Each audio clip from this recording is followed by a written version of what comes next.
Hey everyone, and welcome to Developer Tea. My name is Jonathan Cottrell, and today I'm going to be answering a listener question from Dhruv. Dhruv wrote in and asked about everything but code.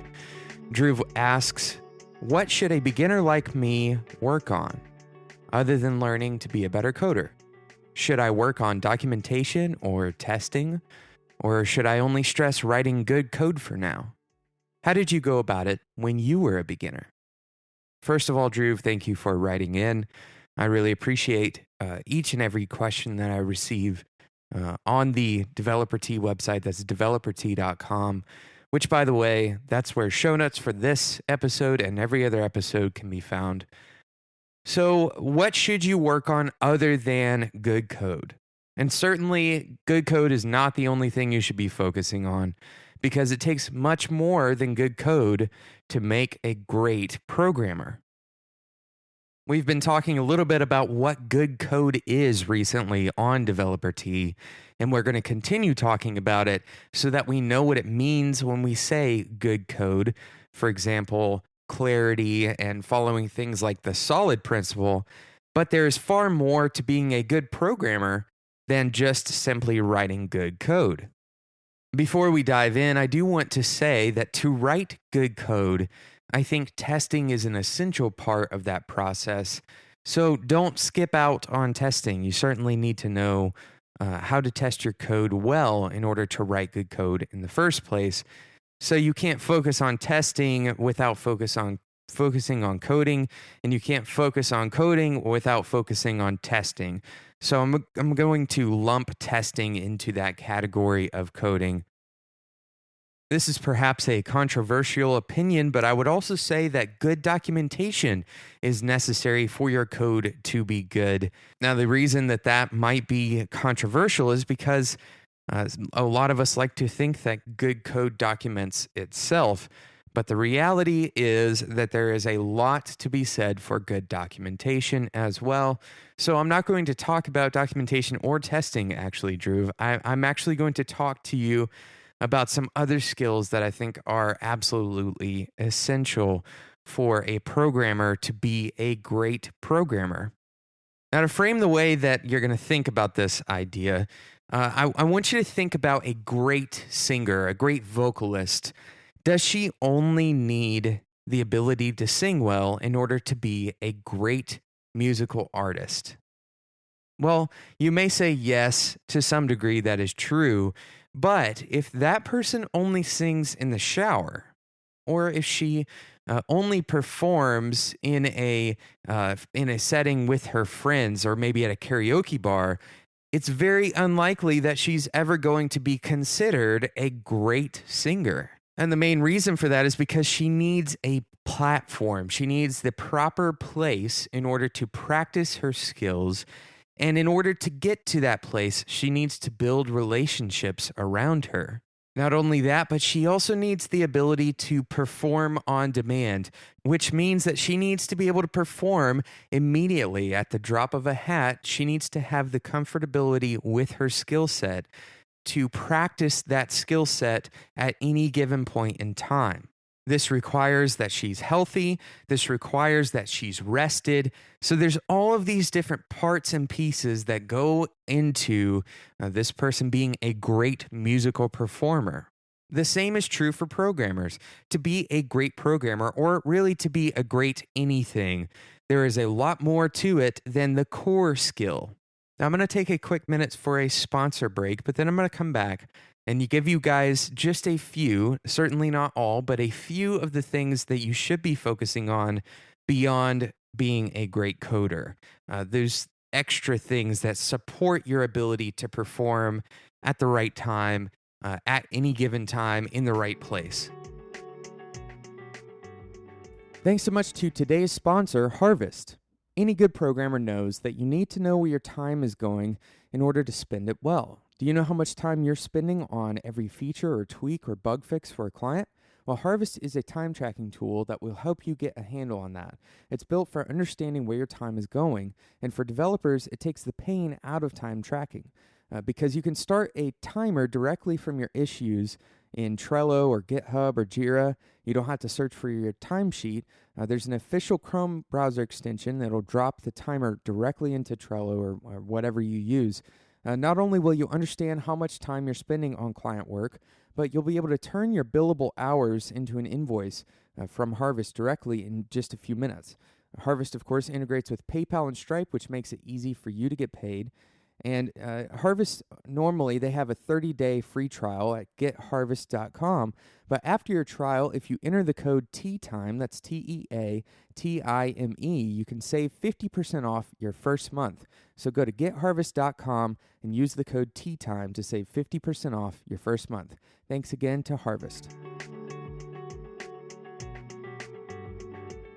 I've been answering listener Dhruv's question today about what other things he needs to be focusing on other than simply learning how to code, become a great coder. And I'm going to give you guys a list of these things. But first, Dhruv also asked how I started out as a beginner. And I'm going to give you guys kind of a quick background story on me. I started out as a musician, actually. I wanted to, this is actually why I gave you guys the analogy to the singer. I play a few instruments and I really considered going into music as a career. And so I learned how to play music and I wanted a way of sharing my music online. And so I started to learn a little bit about web design and about photography in order to create an online portfolio. And I got really interested in the web design process. And so I started self-teaching web design when I was pursuing a music degree, and I decided to change my degree to communications advertising. At the time, I thought I was going to become a web designer, not just a front-end developer, but actually a designer spending most of my time in Photoshop. So long story short, I created my own portfolio. And because I used enough front-end knowledge to create that portfolio, I went into my first internship interview and they told me that I was going to be a front-end developer. And that's how I became a front-end developer. I went into my first internship interview and somebody told me that that position fit me well. So perhaps the most interesting or important part of that story as it relates to Dhruv's question about doing things other than code is that my intention in this entire process was to learn code as a tool in order to accomplish other things. Instead of focusing on the code, I was actually just wanting to use that code in order to promote a platform, in order to promote my musical talents or my musician profile, if you want to call it that. So that's my very first tip for you all, is to always keep your mind on the why, not just the what. In other words, why is it that you are creating this particular site or this particular application or algorithm? What is the purpose that that piece of code is trying to accomplish? This very simple question of why is often ignored, and it's the cause for a lot of pain for developers. The idea of over-engineering. If you don't understand the why of a given context, then you have a propensity, potentially a propensity to over-engineer the product that you're making, because you may have solved the why far before you feel like it is complete. The why will help you understand what the minimum viable product actually is. The why will also help you determine how to spend your time. What are the things that are most important for you to spend your time on? Sometimes the answer to why is, I don't know. Sometimes the answer to why is because I'm very interested in this thing. Sometimes the answer to why is because it's fun. But never lose sight of the question, why? That question will help guide what you do every single day. And ask that question for yourself, not just for your employer, but also for yourself. Why am I at this company? What is it that I'm doing in my life? Why am I choosing to be working for this company with the time that I have? As you ask this question over and over, remember that there are very few wrong answers. Even the answer, I don't know is a valid answer to the question why.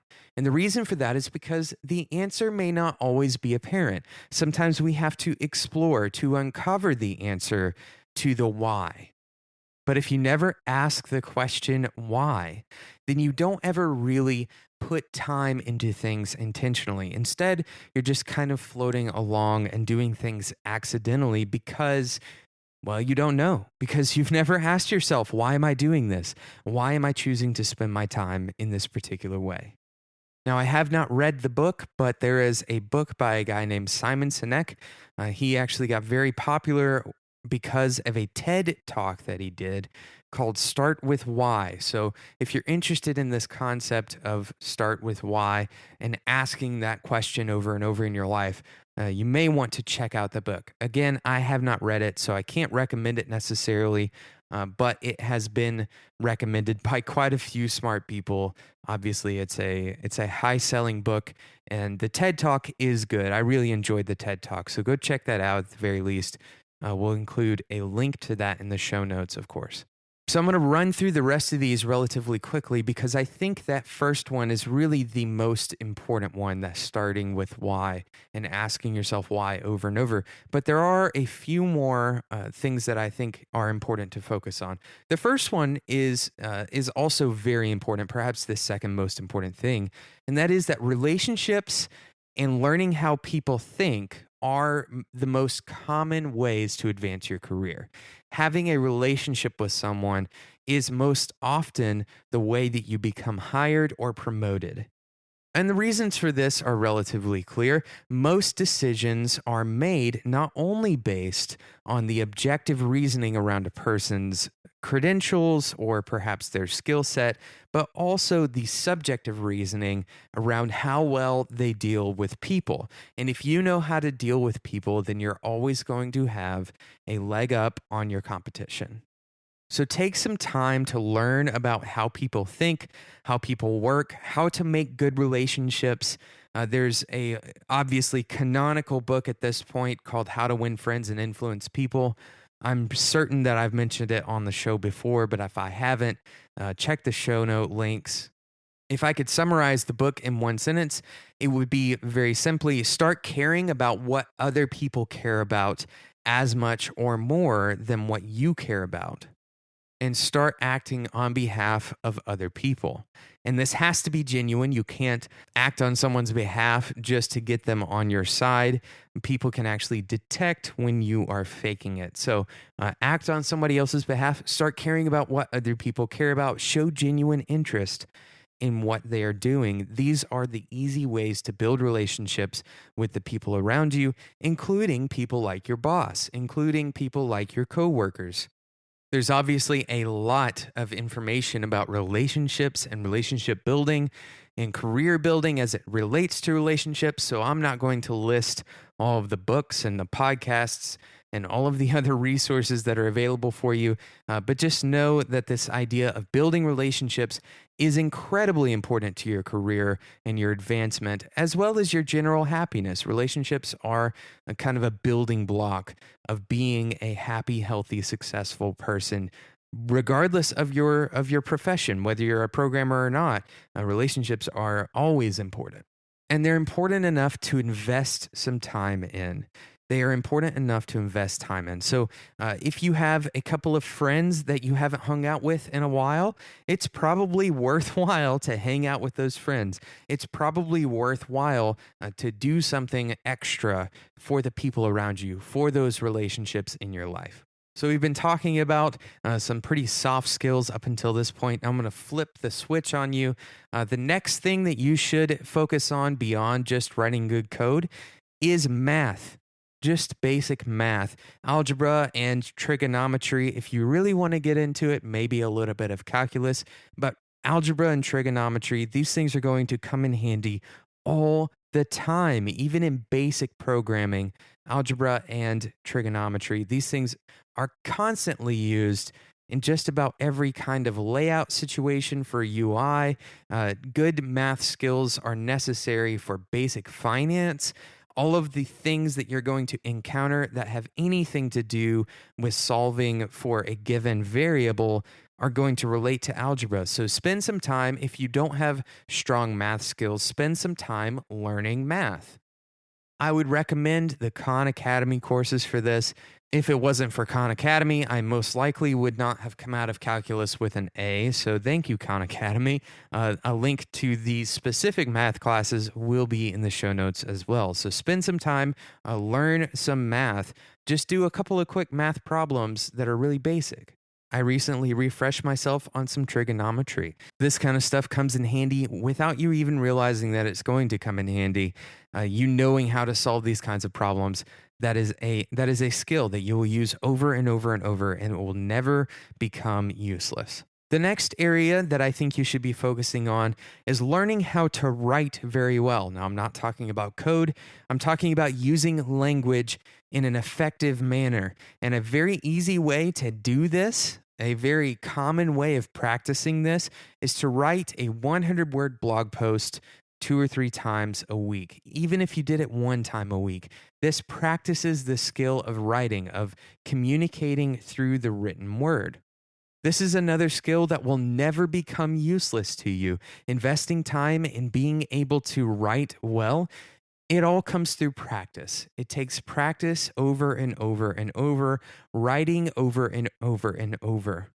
And there are countless venues where this comes into play. Whether you're writing an email to your boss asking him for a raise, or perhaps you're writing a pitch to a potential client. Maybe you're writing to a colleague or a mentor and you want to explain a problem that you have that you like to fix.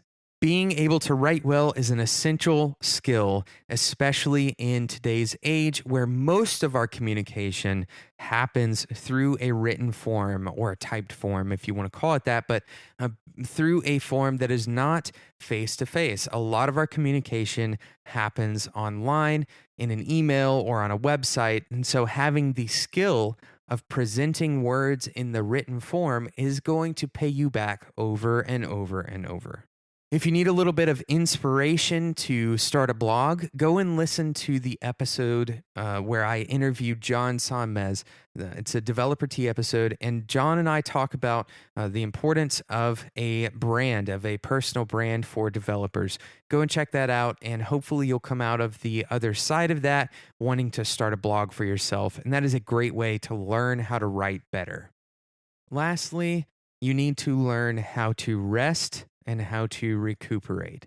If we go back to our example of the singer who is always ready to sing at the drop of a hat, that person is only able to do that if they rest well. Now, if they are constantly singing and perhaps screaming their lungs out, then their voice is going to be shot all the time. They're never going to be able to actually sing well because they're too tired. Their voice is worn out. So take time and don't burn yourself out. If you burn yourself out over and over, then you're not going to be healthy. You're not going to know how to rest, and you won't be able to perform at your best. Everyone needs rest. Take some time. Stop listening to this podcast and go and take a walk. It is so important that you learn how to rest, get good sleep, all of the things that you already know, all of the basic common knowledge about resting. Don't try to hack your way around rest. Go ahead and take the time that is necessary for you to rest and recuperate. This resting is also absolutely necessary for the learning process as well. Your brain recategorizes information and puts it into long-term storage when you are resting, especially when you are sleeping. So make sure you're making time for rest. Dhruv, thank you so much for writing in. If you, other listeners of Developer Tea, have any questions for me, please send them in to developertea@gmail.com. You can always fill out the form on developertea.com, and I will receive an email directly in my inbox.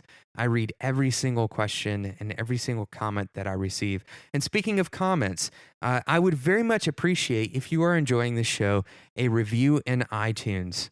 This is the easiest way to help Developer Tea become more successful and to reach a bigger audience of developers just like you. Of course, once again, a link to leave a review in iTunes will be in the show notes on developertea.com. And those show notes are also available in pretty much any application that you listen to podcasts in. If you don't want to miss out on future episodes of Developer Tea, make sure you subscribe in whatever podcasting app that you do use. We're available on Stitcher, we have an RSS feed, and of course on iTunes. Last but not least, I want to give a quick shout out once again to the brand new podcasting network that I started with the guys from Design Details. It's called spec.fm. Go and check it out, spec.fm, exactly like it sounds. There are going to be other podcasts joining the network very soon, so you want to keep your eye out for that. Now, go and check out Design Details as well, especially if you're interested in design. And those guys go and interview the people who create the products that they love the most. You can find both of the shows. You can listen to them directly on spec.fm. So you can go there and completely skip developertea.com if you want. You can listen to Design Details and Developer Tea on spec.fm. Thanks again for listening to today's episode of Developer Tea, and thank you to Harvest. If you are like me and you have a difficult time tracking your time, Harvest makes that just a little bit easier. You can click a little timer from your Trello board or from a GitHub issue. Harvest knows how to track that issue and it gives you a detailed report. It integrates with all your payment systems. Go check it out, getharvest.com, and make sure you use the coupon TEATIME for 50% off your first month. Thanks again to Harvest, and thank you for listening to today's episode, and until next time, enjoy your tea.